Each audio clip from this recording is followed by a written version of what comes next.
All welcome back to channel ஜூப். சரி தமிழக கூட்டுறவு வங்கி கூட்டுறவு துறையிலிருந்து இப்போ உதவியாளர் நிலை வேலைவாய்ப்புக்கான அறிவிப்பு வந்துட்டு இருக்கு.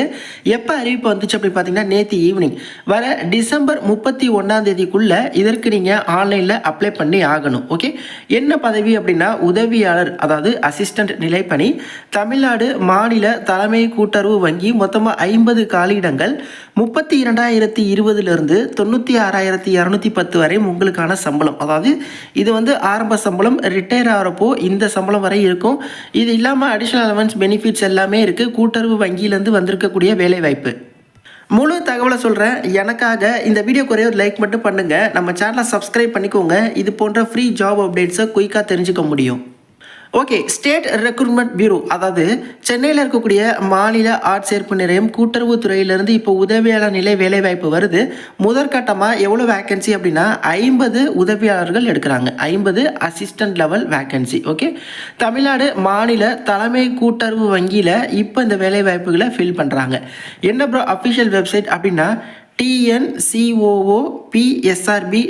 ஓகே, ஸோ தமிழ்நாடு கூட்டுறவு SRB.in அதுதான். ஸோ இந்த வெப்சைட்டை நோட் பண்ணிக்கோங்க. நான் டிஸ்கிரிப்ஷன் லிங்க்குமே தரேன், நீங்கள் அதை டச் பண்ணி கூட டேரெக்டாக உள்ளே போயிடலாம். இதற்கு வந்து நீங்கள் ஆன்லைனில் மட்டுமே அப்ளை பண்ணணும். வர டிசம்பர் 31 அப்ளை பண்ணிடுங்க. நேற்று லேட் ஈவினிங் 11 ரொம்ப சாயந்தரத்துக்கு மேலே வந்தது. அதனால தான் நான் இப்போ காலையில் உங்களுக்கு போஸ்ட் பண்ணுறேன். ஸோ இதுக்கு நீங்கள் வந்து ஆன்லைனில் வந்து நீங்கள் வந்து அப்ளை பண்ணணும். எப்போ அப்படின்னா வர டிசம்பர் 14 போர்ட்டல் ஓப்பன் ஆகுது. அதிலிருந்து வர டிசம்பர் 31 வரையும் டைம் இருக்கும். அதற்குள்ளேயே நீங்கள் இதற்கு ஆன்லைனில் அப்ளை பண்ணிக்கணும். இதற்கு வந்து எழுத்து தேர்வும் இருக்குது. அப்ராக்சிமேட்லி ஜனவரி மாதம் 24 உங்களுக்கு இதற்கான தேர்வு இருக்கும் அப்படின்னு சொல்லியிருக்காங்க. இருக்கக்கூடிய 50 காலி பணியிடங்களை வகுப்பு வாரியாக பிரித்து கொடுத்துருக்காங்க. யார் யாருக்கு என்னென்ன காலியிடங்கள் அப்படின்னு சொல்லி அதற்கான சுருக்கமும் இதில் இருக்குது. அதாவது இப்போ பிசி ஓபிசி எம் அப்படின்னா அது யார் அப்படிங்கிறத கொடுத்துருக்காங்க. பிற்படுத்த வகுப்பினர் ஆனால் இஸ்லாமியர் அல்லாதோர் அப்படின்னு சொல்லிட்டு. ஸோ பிசிஎம் அப்படின்னு இருக்குன்னா அதில் பிற்படுத்த வகுப்பினர் இஸ்லாமியர் அப்படின்னு சொல்லி கீழே விரிவாக்கம் கொடுத்துருக்காங்க. ஸோ அதை நீங்கள் பார்த்துக்கோங்க. நீங்கள் அப்ளை பண்ணுறதுக்கு முன்னாடி அதில் உங்களுக்கு தகுதி இருக்கா அப்படிங்கிறத பார்த்துக்கோங்க. முக்கால்வாசி எல்லாருமே அப்ளை பண்ணுற மாதிரி பதவிக்கு போஸ்டிங்ஸ் இருக்குது. வயது வரம்பு பாருங்கள், 1/7/2025 இந்த தேதியின்படி உங்கள் கேட்டிருக்கக்கூடிய வயது வரம்பு உங்களுக்கு இருக்கணும். ஸோ இதில் இதர வகுப்புகள், அதாவது இந்த SC SCA ST MBC DC BCM இந்த மாதிரி கம்யூனிட்டி இல்லாமல் மீதி உள்ளவங்க, அதாவது பொது பிரிவினர் அப்படின்னு சொல்லி வச்சுப்போம். உங்களுக்கு என்ன வயது வரம்பு அப்படின்னா 18 32 வயது வரையும் அப்ளை பண்ணிக்க முடியும். ஓகே, இல்லை பொது பிரிவினர் அல்லாத மீதி உள்ள வகுப்பினர் SC SC ST BC MBC DNC BCM உங்களுக்கு உச்ச வயது வரம்பு இல்லை. நீங்கள் 60 வயது வரையும் அப்ளை பண்ணிக்க முடியும். அதுக்காக 60 வயதில் யாரும் அப்ளை பண்ண போகிறதில்ல.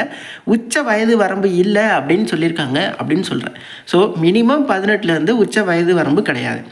ஆதார சான்றுகள் வந்து நீங்கள் வந்து சமர்ப்பிக்கணும். உங்கள் வயது வரம்புக்கானது 10ஆம் வகுப்பு கல்வி தகுதி, இது போன்ற விஷயங்களை. கல்வி தகுதி பாருங்கள். கல்வி தகுதியை பொறுத்தவரையும் ஷார்ட்டாக சொல்லணும் அப்படின்னா ஒரு குறிப்பிட்ட டிகிரி முடித்தவங்களுக்கு கூட்டுறவு பயிற்சி அப்படிங்கிறது அடிஷ்னலாக தேவையில்லை. ஆனால் நீங்கள் ஏதோ ஒரு டிகிரி, அந்த குறிப்பிட்ட டிகிரி இல்லாமல் வேறு டிகிரிஸ் படிச்சிருக்கீங்கன்னா உங்களுக்கு கூட்டுறவு பயிற்சி அப்படிங்கிறது கட்டாயம். இன்னும் விளக்கமாக சொல்கிறேன். அசிஸ்டண்ட் வேக்கன்சி, இதுக்கு வந்து ஏதோ ஒரு டிகிரி முடிச்சிருந்தா நீங்கள் அப்ளை பண்ணிக்க முடியும். அது எந்த டிகிரியாக இருந்தாலும் பரவாயில்ல. கீழே உள்ளதெல்லாம் நீங்கள் பார்க்கவே வேணாம். எந்த டிகிரியாக இருந்தாலும் நீங்கள் வந்து எலிஜிபிள். ஆனால் அதோடு சேர்த்து தமிழ்நாடு அரசுலேருந்து வழங்கக்கூடிய அந்த கோஆப்ரேட்டிவ் ட்ரைனிங் கோர்ஸ் வந்து நீங்கள் முடிச்சிருக்கணும். அப்படி இல்லைனா அட்லீஸ்ட் வந்து நீங்கள் படிச்சுட்டுனாது இருக்கணும். அப்படி இருந்தால் நீங்கள் அப்ளை பண்ணலாம். அந்த கோர்ஸில் நீங்கள் படிச்சுட்டு இருக்கீங்க இல்லை முடிச்சிருக்கீங்க அப்படின்னா நீங்கள் இந்த வேலைவாய்ப்புக்கு தகுதி. ஓகே, மொத்தமாக 50 காலியிடங்கள். ஓகே, அப்போ வந்து ப்ரோ நான் வந்து கூட்டுறவு பயிற்சி முடிக்கலை, வேறு எந்த டிகிரி முடிச்சிருந்தால் இந்த கூட்டுறவு பயிற்சியிலேருந்து விலக்கடிக்கப்படும் அப்படிங்கிறது ஒன்று இருக்குல்ல. ஓகே, அது என்னென்ன டிகிரிஸ் அப்படிங்கிறத பாருங்கள். ஃபஸ்ட்டு வந்து பிகாம் கூட்டுறவு, எம்காம் கூட்டுறவு, எம்ஏ கூட்டுறவு, பிஏ பிகாம் கூட்டுறவு. ஸோ இதில் கூட்டுறவு தொடர்பாகவே உங்களோட படிப்பை நீங்கள் முடிச்சிருக்கீங்க அப்படின்னா நீங்கள் உங்களுக்கு வந்து கூட்டுறவு பயிற்சி தேவையில்லை.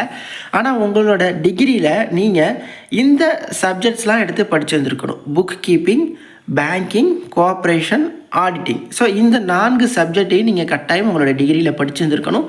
அது படிச்சிருந்தால் தான் அந்த டிகிரி வந்து கூட்டுறவு பயிற்சிக்கு இணையானது. இதற்கு வந்து நீங்கள் தகுதி ஆவீங்க. அப்படி இல்லைன்னா தமிழ்நாடு அரசிலிருந்து வழங்கின அந்த கூட்டுறவு பயிற்சி டிப்ளமோ இன் கோஆபரேட்டிவ் மேனேஜ்மெண்ட் கட்டாயம் அப்படின்னு சொல்லியிருக்காங்க. ஓகே, இதுதான் பார்த்தீங்கன்னா கல்வி தகுதிக்கானது. அதுக்கப்புறம் தமிழ் மொழி கட்டாயம். ஃபீஸ் பார்த்தீங்கன்னா ரூ. 500. எஸ்சி, எஸ்சிஏ, எஸ்டி அவங்களாம் பார்த்தீங்கன்னா ₹250 வந்து ஃபீ வந்து நீங்கள் ஆன்லைன்லேயே பே பண்ணிக்கலாம். அதுக்கு வந்து எக்ஸாமினேஷன் இருக்குது. தேர்வு சென்னையில் மட்டும்தான் கண்டக்ட் பண்ணுவாங்க. நீங்கள் வந்து எந்த மாவட்டத்திலேருந்து வேணால் அப்ளை பண்ணிக்கலாம். தேர்வு முறையின் திட்டம் பாருங்கள். இதுதான் உங்களுக்கான தேர்வில் என்னென்ன கேட்குறாங்க அப்படிங்கிறது இந்த இடத்துல தெளிவாக கொடுத்துருக்காங்க. கூட்டுறவு மேலாண்மை, கோஆபரேட்டிவ் மேனேஜ்மெண்ட், இந்த மாதிரி என்னென்ன டாபிக்ஸ் பாடங்கள். ஸோ அதோட தரம் கொடுத்துருக்காங்க. பட்டப்படிப்பு உங்களுக்கான கேள்விகள் டிகிரி ஸ்டாண்டர்டில் இருக்கும் அப்படின்னு சொல்லியிருக்காங்க.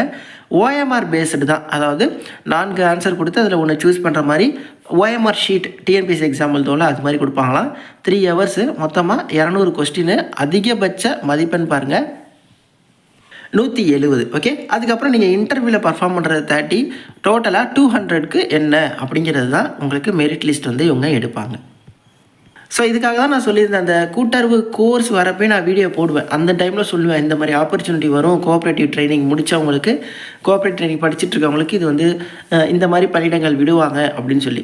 ஆனால் 50 வேக்கன்சி தானே ப்ரோ இருக்குது அப்படின்னு சொல்லி திங்க் பண்ணாதீங்க. ஆல் டிஸ்ட்ரிக்ஸ் எல்லாத்துலேயுமே இப்போ ரீசெண்டாக கூட விட்டுருந்தாங்க. அதெல்லாம் பார்த்தீங்கன்னா டோட்டலாகவே 2000+ வேக்கன்சி இருந்தது. எல்லாமே வந்து பர்மனெண்ட் ரோல் தான். பட் இந்த நோட்டிஃபிகேஷனை பொறுத்தவரையும் ஆரம்பத்தில் தற்காலிகமாக எடுப்போம் அப்படின்னு போட்டிருக்காங்க. பட் லைக்லி பர்மனெண்ட் தான். ஓகே, நோட்டிஃபிகேஷனில் இந்த வேலைவாய்ப்புக்கு எப்படி அப்ளை பண்ணுறது எல்லா தகவலும் டீட்டெயில்டாக கொடுத்துருக்காங்க. இந்த PDF நீங்களும் ஒன் டைம் ஃபுல்லாக ரீட் பண்ணுங்கள். நானும் போதுமான தகவல் எல்லாமே உங்களுக்கு சொல்லியிருக்கேன். ஃபோட்டோ, சிக்னேச்சர், அது என்ன சைஸில் இருக்கணும், எப்படி அப்லோட் பண்ணுறது, எல்லா தகவலுமே கொடுத்துருக்காங்க. நிறைய பேருக்கு இந்த ஷேர் பண்ணுங்கள். தேங்க்ஸ் ஃபார் வாட்சிங். Take care and bye. Tata.